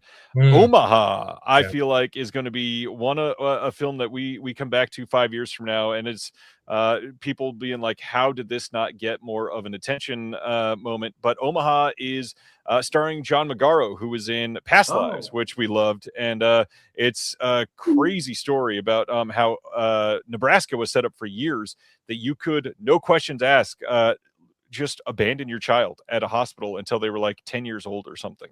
And it is a crazy, disappointing, awful, emotional gut punch of a film. I haven't heard of that. Did that get a release this year? It played at Sundance, and I think that was it. Oh wow! So Ryan and I probably saw coming it out this time last year, and then sadly, it seems like nobody's picked it up. I guess. Bummer. Yeah, great movie. Jeremy, 3 that we haven't talked about tonight that you loved, and then we'll get back to Best Picture. Sure. Looking at my list, ones that I've shouted out a couple just through my personal pick nominations, like Resurrection and Life of Chuck and stuff that isn't getting recognized here. But I'll shout out It Ends, which was a film that was shelved for a while, and then it was featured on our pals at Letterboxd. When they opened up their video store, their Unseen Gems, or whatever it was called, section. First of all, fantastic movie that I loved so much, and had been anticipating ever since I first heard about it before it got shelved. And also, I'd just like to say, what a success story, because then Neon picked it up for distribution. So hooray. Immediately, too, like within 36 hours. So that's great. Let's see, that's one. Yeah, I'd like to echo Ryan's sentiments about Anniversary, which I loved. I'll shout out The Mastermind, Kelly Reichardt's new film, which I really loved. I just pretty much love anything she does. And I'd like to, really emphasize Chronology of Water. I think more people should see that. Oh, you know what? And one other one, just because I have mentioned Chronology of Water a couple times in this stream already. Mr. K, which is this little indie film starring Crispin Glover that came out. And that one, yeah. That I just loved. It's very Kafka-esque, which is right up my alley. Nice, very nice. Yeah, so those will be my little 3 indie shout-outs. All right, back to it then. Best Picture. I am very wrong on this one. Ryan, are you muted? No. Oh, I can hear him. Can you hear me, John? I can hear Jeremy. Uh-oh. Wait, what? That's very weird. If one of you can hear I'll be me, right back. Let's see. I can hear both of you. that was that's a weird tech glitch. Quick, let's get through all 10 before he gets back. Okay, my guesses are. No, I can tell how the night's gone so far that my guesses are way off for this category. I think I'm probably off by. Oh, by the way, I should say there he is. Say something, Ryan. Something, Ryan. Gotcha. Good. I should mention that this is the one where I got the spoiler alert from my coworker. Oh no. I know that I'm at least wrong about one of the ones in my list because I now know one of the ones in this list. Question. Yes. So, do we want to save Best Picture for last, or you want to go ahead and knock it out because we haven't hit either screenplay, right, production design, VFX, or sound yet? while I agree, the hard part is I can't scroll down Oh, okay. perfectly without seeing this, and Let's so get it out of the way. I'm gonna spoil myself if I don't. It So, doesn't go in order. It's fine. In like order. I said, I know that I'm wrong now on at least 3 or 4 of these, but my guesses on here, I've got Begonia, Blue Moon, Frankenstein, Hamnet, Marty Supreme, One Battle, Secret Agent, Sentimental Value, Sinners, and The Testament of Anne Lee. Some interesting choices. Very different than both of yours, I'm sure, and that's why I'm going to be very wrong. Go ahead, John. Sure. There. For me, I think there are 9 locks. I think the 10th is a wild card. One Battle, Sinners, Hamlet, Marty, Frankenstein, Sentimental Value, Train Dreams, Begonia, Secret Agent, and number 10, I went with Weapons, which seems a little silly now that I'm looking at it on my list. But what? I don't know. It's a genre year. It's true. It is a genre year. It is a genre year. All right, Jeremy. I have those same 9 locks that I believe are correct as John. Again, I know one of mine's wrong, and I think it's my 10th one, sadly. One Battle After Another, Sinners, Hamnet, Marty Supreme, Sentimental Value, Frankenstein, Begonia, Secret Agent, Train Dreams. Yeah, some people were speculating perhaps Weapons. Some people were speculating perhaps... It was just an accident. That was my other It one. was just an accident is what I put. There was another one that I can't remember that. It'd be funny if this was the Wicked nomination. Oh my God. Go ahead. All right, here we go. We've got Begonia F1. That's the one that I was spoiled about earlier. That's just like, what? So I knew that one, and I knew I was wrong by at least one. So there's not going to be any. So no Jafar Panahi. Probably maybe no Train Dreams. Train Dreams should be there. I would hope so. Frankenstein, Hamnet, Marty Supreme, One Battle, Secret Agent, Sentimental Value, Sinners, and Train Dreams. Okay. Gotcha. Wow. So they just, instead of giving it to one of the hardest working filmmakers in history, Jafar Panahi, they gave it to F1. Or Park Chan-wook, which they gave nothing to. Which they gave nothing to. Yeah. That's a shame. Like F1 was fine, but I guess that's their. Yeah, I'm looking at the list right now. That's their big money populist film that they usually try to include one of every year. I know Sinners made a lot of money, but there's not a lot of big money pictures right here. So F1 was that. They needed some big crowd pleaser for whatever reason because they feel they have to. I don't fucking know. Also, it's the same director that did Top Gun Maverick, right? Right. Which is also nominated. Yeah. So take that with a grain of salt. Neither of those are Best Picture movies, but here we are. Joseph Kosinski. Yeah. So I just want to shout out myself for having seen 9 of the Best Picture nominees before the nominations. That's way better than normal. Honestly, this is a very good Best Picture list. I wouldn't have nominated 2 or 3 of them, but overall, this is pretty great. Yeah, F1 aside, I'm satisfied with everything else. I probably personally wouldn't have nominated Frankenstein either. I didn't love it that much, but I think overall I'm fairly happy with it. I loved Train Dreams. I loved Begonia. I loved Sentimental Value. I loved Marty Supreme. I loved Hamnet. I loved Sinners, and I enjoyed One Battle After Another. I haven't seen Secret Agent, but I'm sure I'll enjoy that one too, from what I hear. Knowing what you love, yeah, you'll love that one. Picks for this one. Anybody you want to throw out their wants lists? Sure. I like I said, I have a lot of the same things in my list. Same. But I have number 10 film of the year. I have Eddington. I just spoke about that. Number 9, shout out to Ephus, my buddy Carson Lund. Number 8, I have Begonia. Number 7, I have No Other Choice. Number 6, I have Weapons. Number 5, I have It Was Just an Accident. Number 4, I have Afternoons of Solitude. And then my top 3 I talked about before: One Battle, Marty, and Sinners. Jeremy, picks for this one. I basically just went down as I usually do in this category each year with just your top 10 favorites. Yeah, excluding 2 that aren't actually 2 that are in my best of list because I saw them at Beyond Fest, but they're not actually coming out till this year. So I took those out for this list, and I have Life of Chuck, Resurrection, Hamnet, Train Dreams, Sentimental Value, No Other Choice, Sorry Baby, Rental Family, Sinners, and Begonia. I've got pretty close to a mix of everybody's. I've got Sinners, Testament of Anne Lee, No Other Choice, Marty Supreme, One Battle After Another, Life of Chuck, Begonia, Sentimental Value, Hamnet, and Train Dreams. All right. Good, Nice good list, year movies. guys. Yeah. Production design. Let's take some guesses. I'll throw out mine real quick. I've got Begonia, Hamnet, Marty Supreme, Sinners, and the thing that I've been wrong about the most tonight, The Testament of Anne Lee. How did nobody watch this damn movie and vote for it? Come on. It did come out right around Christmas time, so it was a It's late true. entry. It's true. It just went wide. But so did today. Marty. I mean, Yeah. Marty came out right around the same time. I saw Testament of Anne Lee in November, and I'm like, come on. I love this movie. I have Frankenstein, Sinners, Wicked for Good, Hamnet, and Marty Supreme.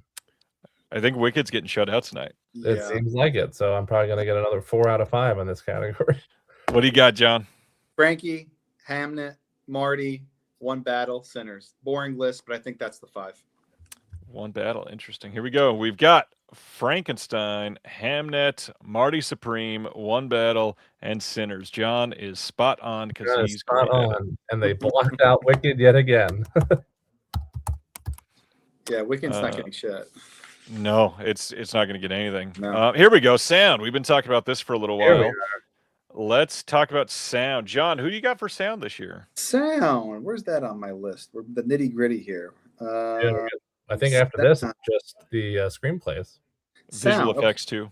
Oh, I've got F1, Vroom Vroom, Sinners, Frankie, One Battle, and Mission Impossible. Ooh, interesting see. list. I kind of forgot that came out this year. Jeremy, go ahead. I have F1. Here's a fine spot for it to be, not Best Picture. Correct. Sinners, One Battle After Another. Avatar, another fine spot for it to be, not costume design. And Frankenstein. Interesting. Jeremy and I are spot on with those first 4, and then instead of Frankenstein, I've got Surratt because they seem to love it, and it was a very sound-heavy film for sure. Sure. All right, let's take a look. We've got F1. Well done. Frankenstein. I'm probably wrong. One Battle After Another. Sinners. You and are right. Surratt. So they got rid of One Battle. No, they got rid of no Avatar. Oh, I'm looking at the wrong category. Sinners. Here we go. Yeah, they got rid of Avatar on my list. No Avatar. No Mission Impossible. And no Mission Impossible. I'm sorry, slightly distracted for a moment. My wife is trying to pick up a grocery order because we're about to have this giant snowstorm, and she's been waiting for 45 minutes. Oh boy. My parents told me about that too, since I'm originally from PA, and apparently it's supposed to be crazy snowstorm. We ordered this morning, and it got delayed 3 times, and now here we are. All right, next up, visual effects. You want our wish list for sound or?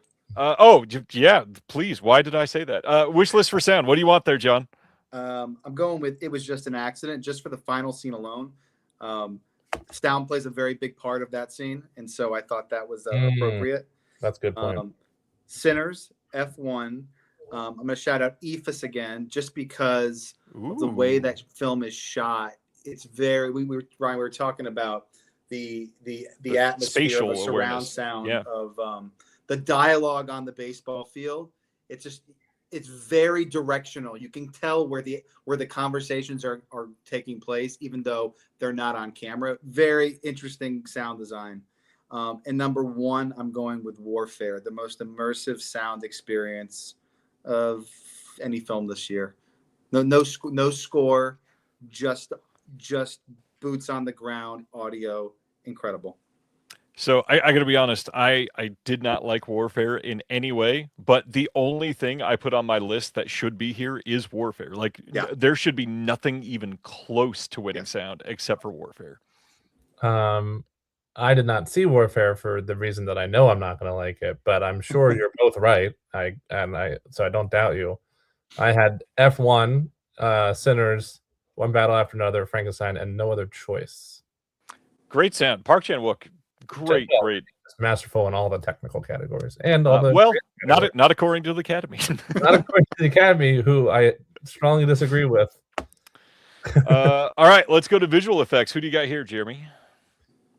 I have Avatar again, a perfectly good place for it, other than other places. F1 again, Superman, Frankenstein. They usually go with some kind of superhero movie in this category, and that seems to be the one. Frankenstein, and once again, I have Wicked for Good, so I'll probably be wrong. Very, very similar to mine. I had Avatar, Begonia, Sinners, Superman, and Wicked for Good.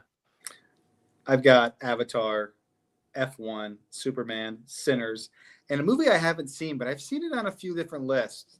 The Lost Bus. You guys familiar with this? Oh I've yeah, heard of that one. Have not It's a seen very fire-heavy film. So I think Yeah. that's it could be. It could be. I didn't like the movie, but certainly good visual effects.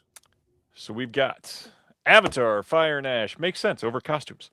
F1 for Makes sense. visual over Best effects. Picture. Oh my god! Jurassic World Rebirth. Well, God, I hate that movie so much. So bad. It's so bad. The Lost Bus. Oh, you there go. you go. And Sinners. Wow. They got rid of. So once again, Wicked got snubbed, and they also really don't. No seem Frankenstein either. No Frankenstein. They don't seem to like Frankenstein too A much. lot of practical effects in Frankenstein. No Superman. No Begonia. Oh, no Superman. Wow. I'm flabbergasted. They usually have a superhero movie in this category. Jeez, Interesting. that is an interesting list here. They don't like Superman saving the dog. They're like, mark it down here. Academy hates dogs. That's the only reason, Jeremy. All right. Wants for this one, John. Who did you have on your list? Obviously, Avatar. I mean, it's the whole movie is a visual effect, and the costumes were great. Mickey 17. Shout out Mickey 17. The creature design was fantastic. Final Destination Bloodlines. Hell yeah. I mean, the opening sequence is pretty spectacular. Yep. I included a shout out some weird ones here. Zissou, Road to Revenge. Oh, A hell little too much, little too much CGI for my taste, but still impressive. And Paddington in Peru. I included that one Okay. for my daughter. Amazing. Jeremy, who do you got for visual effects that you want? Well, I did have Superman in my personal list. I did have Avatar in my personal list, even if I'm not a fan of it. You can't deny the effects in that movie. Yeah. Are crazy. I had Resurrection in my list, that earlier mentioned Be Gone film, and I also had Final Destination as well. I had Avatar. I had Begonia, Sinners, Final Destination. Why can I not speak tonight? I'm so sorry. And then one big one for me, which is mostly leaning on the practical effects. Bring Her Back was just visually a feast this year. Love that movie. All right. Next up, writing for adapted screenplay. Mr. Jeremy the writer. Who do you got down for adapted screenplay that you're guessing? We're down. These are the last two categories, huh?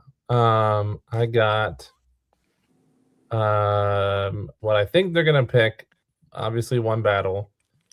Obviously, Hamnet. Obviously, Frankenstein. Obviously, Begonia. Well, not obviously Begonia. Pretty sure Begonia, and pretty sure Train Dreams. I think those are the 4 locks there. Yeah. I've got the same 5 as Jeremy. I do too. Yeah. All right, let's take a look at those exact 5 then. Begonia, Frankenstein, Hamnet, One Battle, and Train Dreams. Yeah. I picked these 5 for my want list too. I never pay much attention to the adaptation, but that's probably on me. Anything different here for you, John?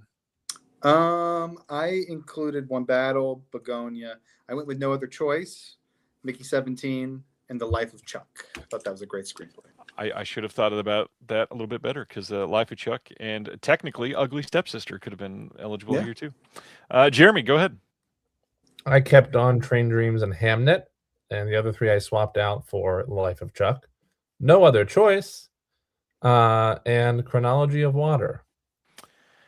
Well, I think this is the last one. So Jeremy, or let's go John first. John, original screenplay. Who do you got? Sure. Sinners, Marty, Sentimental Value, It Was Just an Accident, and Weapons. Pretty close. Interesting. What do you got on this one there, Jeremy? I have all the same except for instead of weapons, I have the secret agent, which it seems like they really enjoy. So That's true. I'm really hoping for it was just an accident here because this would be its only nomination at this point, and I think it deserves it. Something. Nothing yet is wild. That's crazy. So I had Marty Supreme, Sentimental Value, Sinners, Weapons, kind of like John, and then I took a stab here. I feel like they might give one to Blue Moon. The writing in this to set it all in one room, I feel like it might do well. Okay. Here we go. Well, there it is. It is. Blue Moon. Wow. It was just an accident, got one. Okay, Wow. Yay, hooray. Marty Supreme, Sentimental Value, and Sinners. Oh, they got rid of One Battle. No, that was adapted. Oh, what am I looking at? I'm looking at the wrong list. They got rid of Secret Agent on my list. Yeah, and Weapons on ours. So, On yours list. so Weapons only got supporting actress. Amy Madigan. Amy. Wow. Yeah. So listen, baby steps for the Academy. It's they one horror movie a year, Sinners. Well, I mean, to be frank, they did pretty well in genre this year. I mean, for Weapons, the record for 16 nominations. Ugly Stepsister, Frankenstein. That's a good point. That's a good point. I'm a little annoyed that Weapons only got one, seeing how I had it in my Best Picture 10. I would agree. I would fully agree. Let's check in on what you wanted here, John. Wants for original screenplay. No surprises here for me. Number 1, Sinners. Number 2, Marty. Number 3, Weapons. Number 4, It Was Just an Accident. And number 5, Eddington. Nice. Jeremy, you're 5. Resurrection, yet again. Sentimental Value. Sorry, Baby. I really love that movie. I wish that had gotten more attention. Yeah, just too indie, I suppose. And Rental Family, I loved. And one of perhaps the tightest scripts this entire year, in my opinion, Wake Up Dead Man, my favorite of the Knives Out trilogy. I still need to see that. Favorite of the 3. Interesting. How'd you feel about that one, John?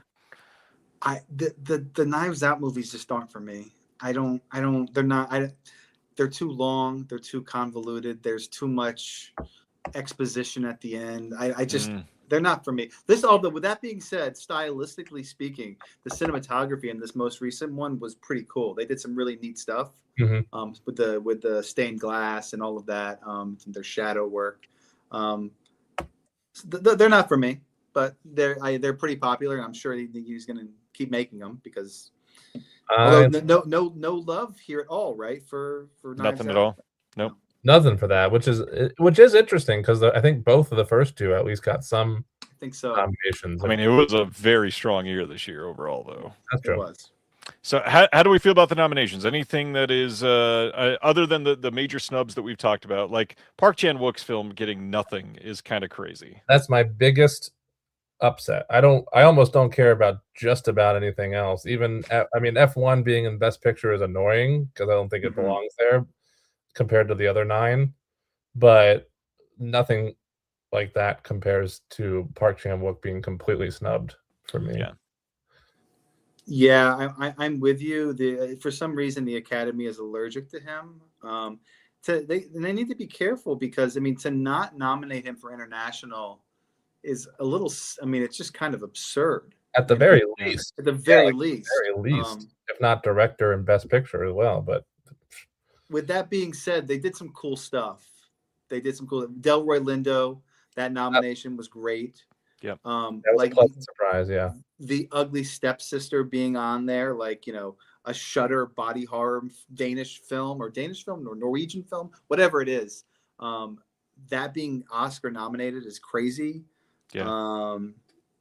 Sinners having 16 nominations, a vampire film.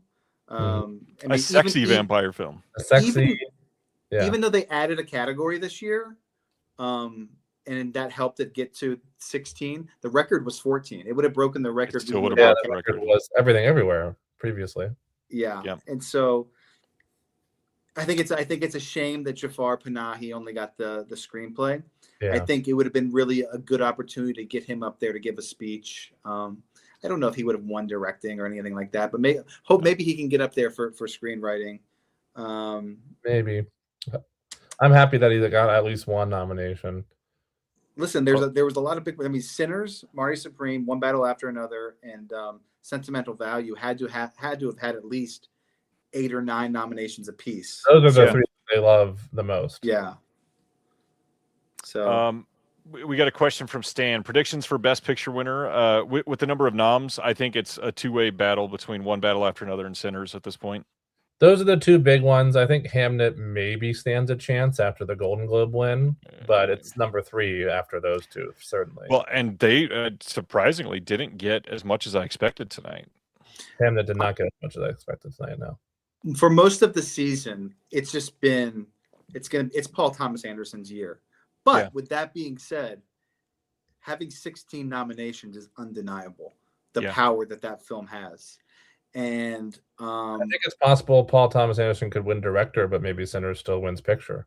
I think that could be the way it goes. If I were gambling, I'd still put my money on One Battle After Another winning Best Picture, but Sinners has a real shot for sure. This is a crazy list. I will say Avatar getting nominated for costumes is pretty freaking ridiculous. That to me is more ridiculous than F1 getting up there for Best Picture. Well, yeah, because that one's more expected. Like they always do, like John said, that like crowd pleaser one. Yeah, like Top Gun, same director. In the chat, John Stumpf says Park Chan-wook got expelled from the WGA, didn't he? So he might not be in high regard to the Academy anymore. Oh, that's interesting. I forgot about that. All I can say is that just goes to show what a fucking snobby contest politics game. Yeah, the fact that it's an amazing film and that people love makes apparently no difference to the Academy. They just care about stuff like that, which is bullshit. I don't need to say the words "The Testament of Anne Lee" anymore, but yeah, that one's pissing me off too. Is that one eligible next year? Let's just throw it in for that. And even the movies that I didn't love, which we kind of briefly touched on a little bit here and there, I'm still happy for some of those nominations because again, it shows that at least despite my slander towards the Academy just a moment ago, it shows that they're at least branching out and having a little bit of an open mind in regards to some horror and genre films such as Weapons and Ugly Stepsister that I personally didn't love, but I'm happy to see them getting nominated. That's all right. You've been wrong before. It's okay. Any other, like, what's the most underappreciated movie this year in your opinion, John? Underappreciated movie this year. I've talked about Twinless. I've talked about The Surfer. I've talked about Warfare. I've talked about The Smashing Machine, movies that I liked. I haven't talked about Highest to Lowest, which is it's a flawed film, but it really kind of when you have Denzel Washington in the passenger seat of a car shadowboxing the James Brown, like you can't go wrong for me. And I love Spike; he's very stylistic. Jeremy, I really like The Life of Chuck as well.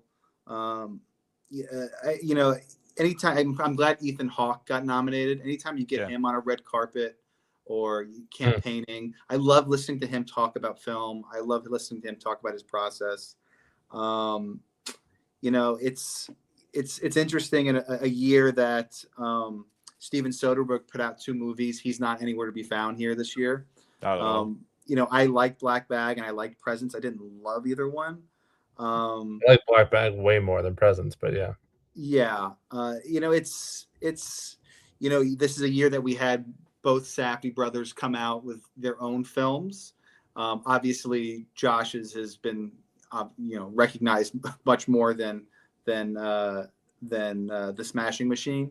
Mm-hmm. But with that being said, both Smashing Machine has a nomination as well. So it's kind of cool to see both of them be nominated respectively. I like Jake Kelly as well. I know didn't get any love. A lot of dad movies this year. Movies. So I love Noah Baumbach, but I was a little disappointed with Jake Kelly, unfortunately. I was watching it, I wasn't connecting with it totally, but the final 10 minutes kind of wrecked me as a dad who travels for work. I was like, okay, this is hitting. And so I I really like the ending of Jay Kelly. Also a flawed movie, but I think that the Academy did a pretty good job of representing the year in film. I think it's a diverse list. I think there were some interesting choices.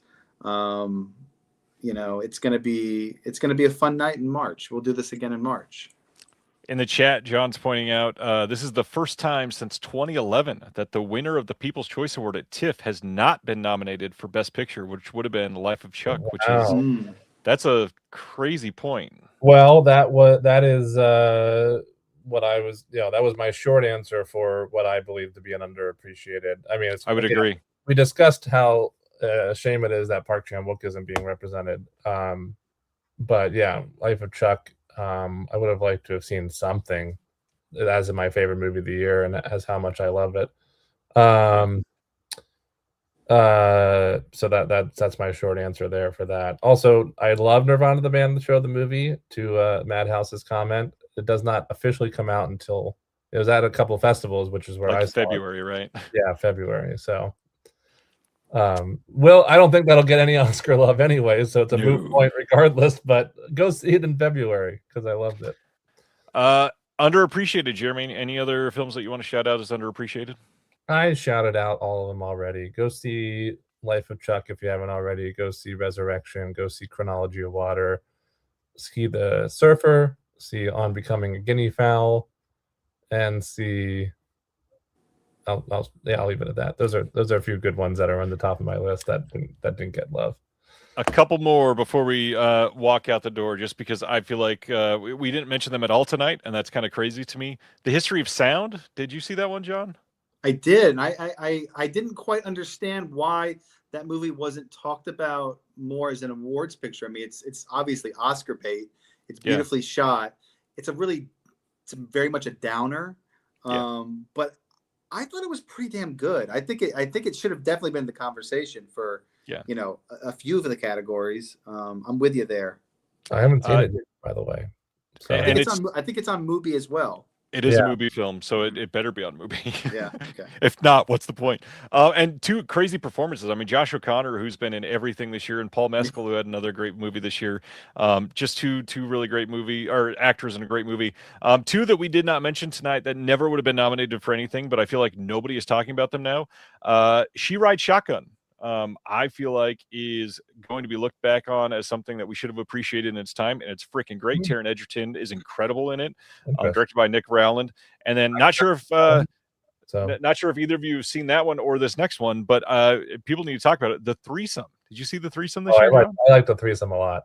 It is so wonderfully written. It's about a man and two women who have a threesome, and both halves kind of fall in love with the male half, and then somebody gets pregnant, and it's a great story. Wonderfully written, beautifully acted. In general, Zoe Deutch is great. Yeah, she was great in Novell as well. But yeah, I really enjoyed The Threesome. I didn't see She Rides Shotgun or History of Sound. Both were on my list to watch. So. Kind of crazy that I saw so many that you didn't, and you saw like every movie under the sun. No, yet I still have some to catch up on, surprisingly.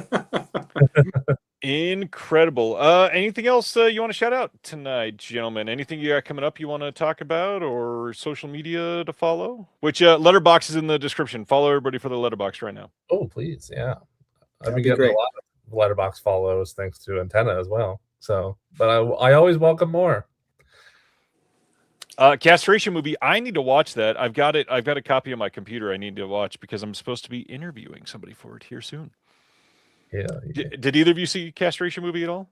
Nope. No. We'll be talking about a disc release for that movie here soon. So. Hooray.